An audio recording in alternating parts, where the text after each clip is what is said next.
Hey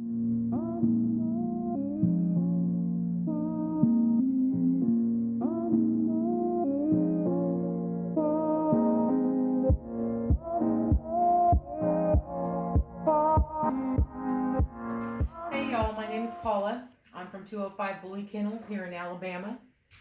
I'm here today because I want to talk to you about picking an honest, reputable breeder. By this point, you've decided I want an American Bully. Your reasons could be anything because you want to show that dog in a show, you want a family pet, you love the way the dog looks, maybe you're wanting to breed the dogs yourself. So the first thing you've got to do is you've got to find somebody that's trustworthy and honest so that you can go ahead and get the American Bully that you want. Now remember, you know the reason why you want to buy the dog. So if you're wanting to buy a dog that you want to show in a show, then you need to go to a breeder that is going to breed show quality dogs. A show quality dog has to not have any flaws. Bite has to be right. The angulation has to be right. The tail has to be right. So I'm hoping you've done your research at this point. If not, there'll be videos in the future to help you with this. But for today, we're just going to look at how to find a trustworthy, reputable breeder. Now, I know when I bought my first dogs, I knew I was going to want to breed.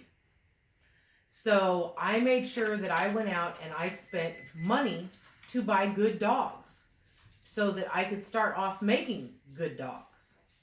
Because if I went and spent $500 on a dog that,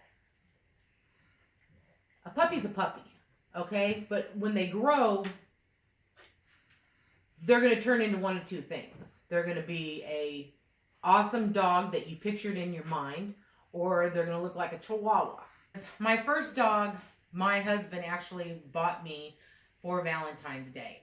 And we looked through Facebook and we found a dog that we thought was what we wanted. And we looked at the pedigree, we contacted the breeder, we asked to see the pedigree, we asked to see pictures of the parents, we asked to see pictures of the puppy. Now, I knew at that point I had fallen in love with that dog, but they were close enough so that I could get in the car and drive there and see the dog. So that's what we decided to do. Now, not always are you going to be close enough to be able to do that. And I'll get into that with my second dog. But with this one, we were able to do that. So we drove the hour and a half and we went and seen the dog.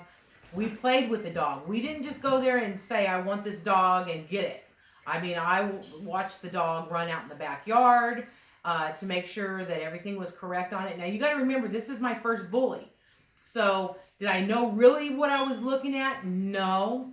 But I asked the guy questions. And the guy was very knowledgeable. And told me, where the dog came from, how long he'd been doing this. I watched where the dog was sleeping at night. I got to see one of the two parents. But I had seen pictures of him. Anyway, so at that point I decided I wanted her, and we got her, and we brought her home. Now, with the second one, they were in Atlanta, Georgia, which was a 2.5 hour drive.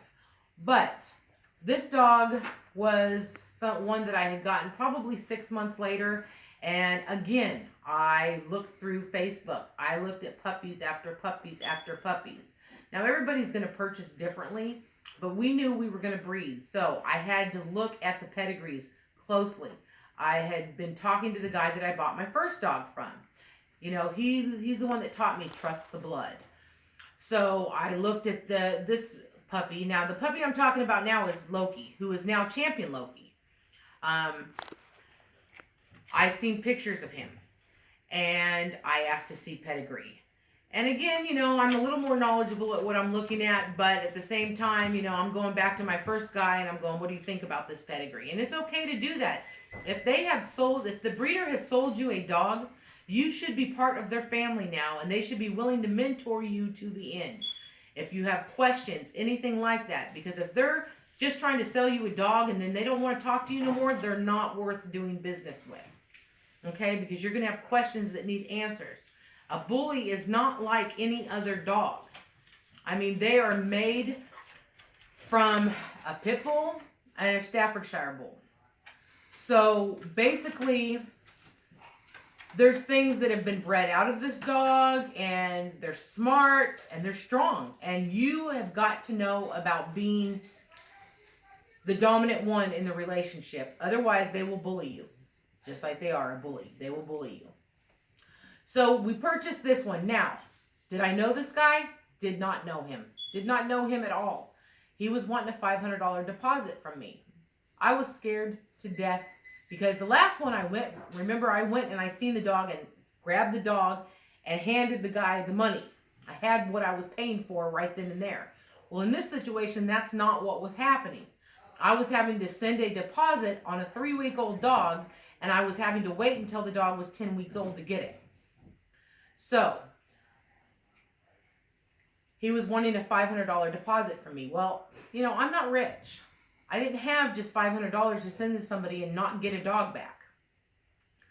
So I had to look at different ways to do this. MoneyGram. I don't even know at the time if they had Walmart to Walmart, which they do now and is awesome. But I saved every text message with this man. I sent him the $500 Western Union because that way I had a receipt for my money. Not only did I have a receipt, but I also had in text message where this was a $500 non-refundable deposit, meaning that if I changed my mind, I lose the deposit. Well, I knew I wasn't changing my mind, but at the same time, I didn't know him. So you save those text messages because that's going to be part of your only recourse if for some reason you do get with a bad breeder. However, that's not how it turned out for me. I went finally at 10 weeks. I picked up my dog, and I was already in love with the dog. The guy had been sending me pictures and videos, and it was on a pretty consistent basis. You know, at least one new video a week and some new pictures to go with it. Don't expect your breeder to send you new pictures and video every day. I mean, the dogs change a lot in you know, the first 6, 8, 10, 12 weeks, but they don't change enough that you need 3 videos and 3 new pictures a week. 1 video, 1 picture a week ought to be perfect. And they ought to be willing to do that for you. And yeah, you may have to remind them because you got to remember you're not the only person that they're dealing with. And things happen and things slip mind. And they won't mind you reminding them or just asking for them. Okay, so now you've done that. Now, that's how I got my first 2. But like I said, you want to get online. If you're buying off of Facebook, if you're buying off of YouTube, which now I understand is a great way now to purchase dogs because you're getting to see videos of the whole kennel, all the dogs that they have. You're getting to see where these dogs are living, how they're taken care of. You get to see their size. You get to see, I mean, it's a video, so it's not just a still picture. And a video is not something that can be photoshopped. So you're getting to see what you're getting. And Facebook has videos too, and there's no reason not to ask for a video of a dog if that's what you want to see and it's really something you're interested in buying.